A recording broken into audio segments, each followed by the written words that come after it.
Hello and welcome to Loch Assynt, the first of my video blogs for my trip up to Scotland. I'm Tony Higginson and I'm going to be showing you a few of the photos I take up on this trip to Scotland. And today we're on the banks of Loch Assynt and it's I've been stood in the rain for about half an hour waiting for the rain to pass, but it's been worth it because the skies are absolutely stunning. We've not got any light as of yet, that's what I'm waiting for. But I just thought I'd show you these trees that are on the islands in the lakes, the Scots pines. I'm going to show you now. Look at those. There's little islands all over the place. And I've decided to photograph these. So, my idea was I was going to have a walk round and look for the right shot, but it was absolutely chucking it down when I arrived. Well, I'm not really wet because I'm in waterproof clothing, but I'll show you the shot that I've settled on. It's here, and I've decided to photograph this scene here, just because I love the shape of those trees. I've been to Loch Assynt before. Once I've photographed this in the past, but I didn't even get this far last time because it was raining so much. It does rain a lot up here, to be fair. And I just fancied capturing these trees in the lovely soft light. I've taken a photo probably about 3 or 4 minutes ago, just before I set my camera up to record this little video. And I've got a photograph that I've taken when the light was a little softer. You can see how kind of bright and harsh the light is there. So I got it before it had gone all harsh, when it was still quite soft and I could do my exposure, balance it all out a bit easier. They're so bright, those highlights, I can't really expose for that scene now. But I just thought I'd show you my first stop off. Anyway, we're on the first day of the trip, and I'm going to keep it short because I don't want to make a long boring video, but here's the picture that I've taken. I think I'm going to process it in black and white because there's not really much colour happening. But what I'm really waiting for is, if you look up there, blue skies. That's what I'm waiting for. I'm waiting for the light to pop through and illuminate this island. That's what I really want, to get the same shot but with a beautiful bit of light on it. We'll just see if it happens. I might take another video if the light appears, or I might just grab the shot. But I'm definitely going to be doing some more videos over the course of the week, so I'll keep you posted. Thank you. Hello, I'm back, and it's time I had a quick look at some of my photos. This is the shot, obviously, that was taken in the video. It's the vertical panorama, so I'm going to go ahead and open the first image in Photoshop. I've had a quick play with these just to make sure that I know what I'm doing before I record the video. And basic settings, I've added a bit of exposure, pulled my highlights back a touch, up my shadows just a bit, no whites or blacks, a tiny bit of clarity, and played with my colours just a touch, and a little bit of dehaze, and lens correction, although I don't click enable profile corrections because it doesn't recognise my lens, the 24mm tilt shift. And that's it. So I put those through, open image.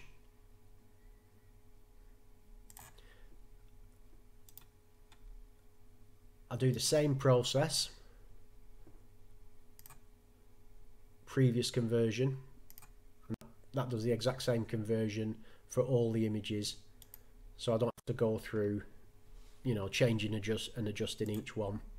So we've got those two, 61, open with Photoshop, previous conversion, open image. See, it's opening them up at the top there, the 3 different files, and the last one, 63, or is it no, 62, open with Photoshop, previous conversion, open. So I've done a little bit of editing on them there before I even put them in for the panorama. Now that they're all in, I've got the 4 images open it's dead easy. I just go File, Automate, Photo Merge, add the open files, and it puts the 4 files in here. Okay. The idea being now that it just aligns them up and stitches everything together, and I get one big picture from the 4 that I've put in. Got to give it a few seconds. I've got a fairly fast computer, so it doesn't take long. If you've got a slower one, you might have time to go and make a brew, especially if you've got big files. But with only 4 in a fast computer, it only takes 10 or 15 seconds on my PC. Once this is done, I'm then going to edit the image as a whole. That's why I don't spend too long on the camera raw beforehand. I just want to do some basic stuff. There we go. Flatten that image, and that looks like it's done a good job to me. I'll get the crop tool. It's set to 8x10. That's a format that I like, and it works well here with this composition. I'm going to use the straighten tool and just drag that cross along that horizon just to straighten it up. Click tick. I can see I'm missing a bit off the bottom corner there, so I'll just turn my background to black and you can see. So what I do have to do now is crop it again. There. Take that out. That looks nice. Happy with that. Just for the balance of the composition, I feel like that's a little bit of a problem, that's sticking into the edge of the water there. And I feel like the interest is a bit more over to the left. And I like the sky more than the foreground. So what I'm going to do is I'm going to crop off a little bit of the bottom right like that. And that just has a better balance, has a better feel to it. I'm going to put my background back to white because I don't like editing with a black background. I find I edit too dark if I do that. And all I do now is duplicate that file. I'm going to turn it to black and white because there's not really nothing's really happening in colour wise. This is all pretty much monochrome anyway. So what I do is I go back into camera raw. I love the ability to do this. You didn't used to be able to do it on older versions of Photoshop, but now I can convert to grayscale. That's quite dark, but there was some nice yellows. I'll click it off. See the yellows? I can actually brighten those yellows up by pulling the oranges and the yellows to the right, and it's lightening that area, and I like that effect. I think that's good. The sky was mainly blue and I want to darken the blues, so I'm going to pull my blues down a bit. I'm going to add a bit of contrast.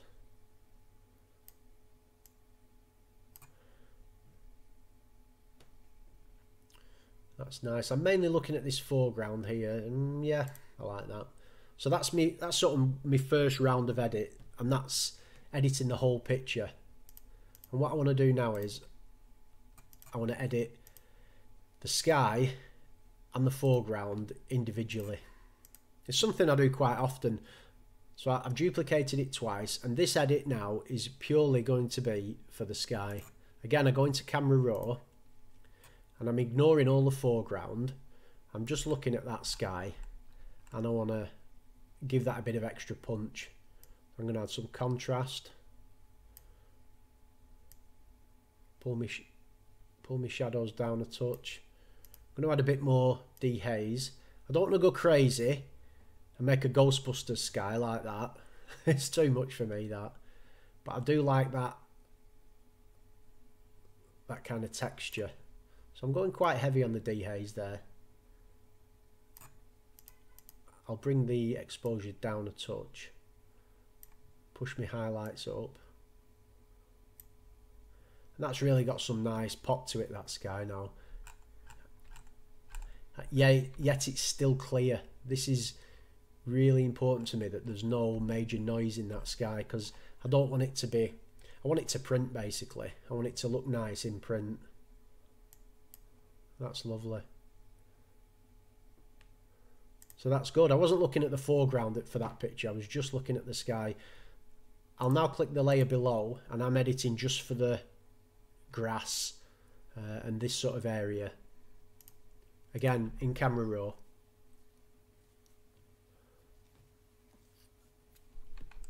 And now I'm ignoring that sky. I'm not interested. I just want this to pop a bit more. So these highlights, it's not really doing much with the highlight slider. So I'm going to go and do a curves adjustment. And I'm going to, they're probably sort of mid-tones. There. See the mid-tones? As I move just the middle of the slider, the middle of the curve, it's pulling those lighter mid-tones up, but it's darkening the darks just a bit, which is the effect I want, because I like that. Possibly just, yeah, just flatten that out a bit so it doesn't go too dark. And then I can go back into the main panel, maybe just pull my exposure up a touch, a little bit more contrast. Pull those highlights. A little bit of clarity. I don't mind clarity on grass. Good. I like that. So I've got my sky on the top layer and this on the bottom layer. So I get to my sky layer and I add a white mask, which means I can see all of this top layer. And then by using a black brush set to 100%, I'm just removing all the bottom half of that top layer to reveal the layer underneath, which is what I want. And I'm really just sort of, I do think of it as painting more than sort of digital, this part of it. You know, there's no set method. Each picture is edited individually, and I'll merge that down. And I like that. I think that's quite punchy. I'm liking the feel of it. The only thing is there's a couple of bright highlights that I'm not so keen on. I'll duplicate the layer, and then I'll use the clone stamp, set to darken, 25%. Just take that up a bit. And I'm going to click Alt on my keyboard, which selects my area here. I'll left click on the mouse, and that's now where I'm selecting from. So I'm selecting this area of darkness and applying it on this brighter area at 35%. So it's just applying it over the top there, which I like. It's just pulled that back, but there is a little bit of a hard edge that I want to get rid of. So I'll select the area right next to it, and I'm just sort of dabbing with the mouse just to soften it so it doesn't grab the eye quite so much. That was a bit much. There we go. Oh, that looks much better. I want to darken this area in the same way, because that's just grabbing me a bit as well. There we go. And now there's just this area of water to also darken. So there's a fair bit involved in this edit. You know, a lot of my work doesn't really involve quite so much sort of post-processing as this, but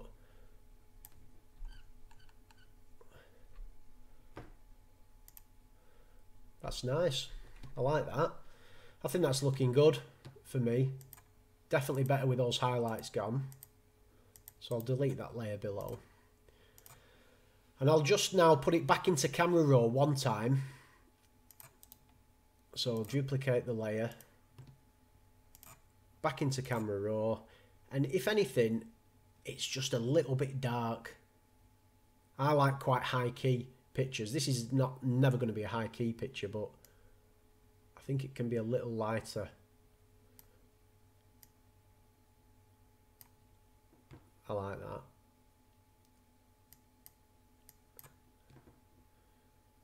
Okay, so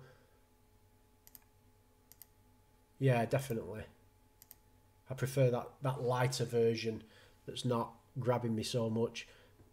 But what I will, it's lighten this area of sky just a bit.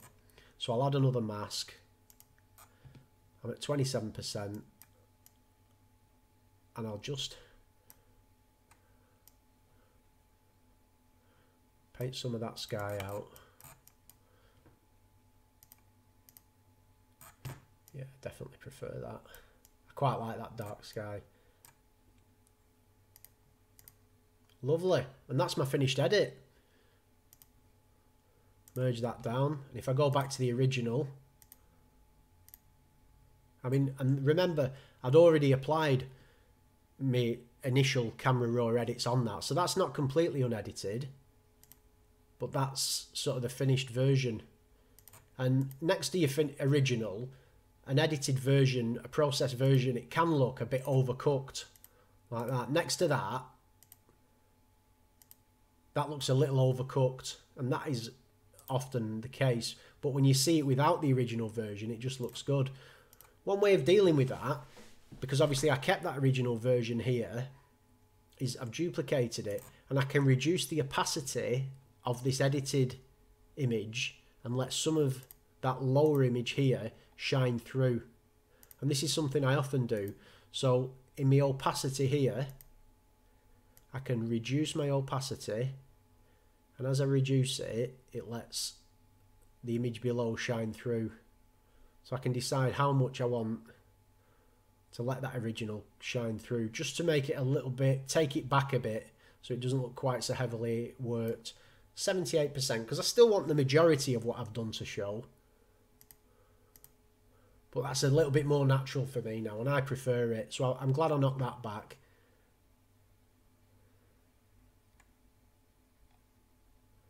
Let's have a look.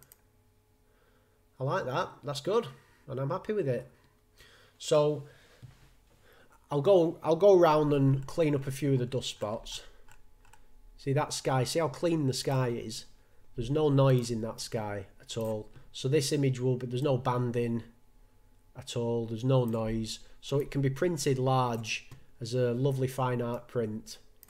And I'm posting a link below my video so that if you're interested in downloading this image and printing it for yourself, you're more than welcome.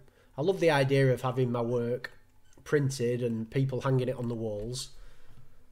And so there's going to be a link available. You can go to my website and a free download. And I'd love to, if you want to share it on my Facebook page, if you decide to print anything out, I'd love to see it. And thanks for watching. There's going to be plenty more videos coming where I'll be editing in all different styles and in colour and lots of things. But to start off, I think that's quite a nice image that I'm happy with. I got a few good images in my trip to Scotland. It's always nice to start off with a nice moody monochrome. And if you want to see more videos of me and how I go about taking pictures and editing landscape photographs, click subscribe and you can keep up to date with me on my travels. Thanks for watching.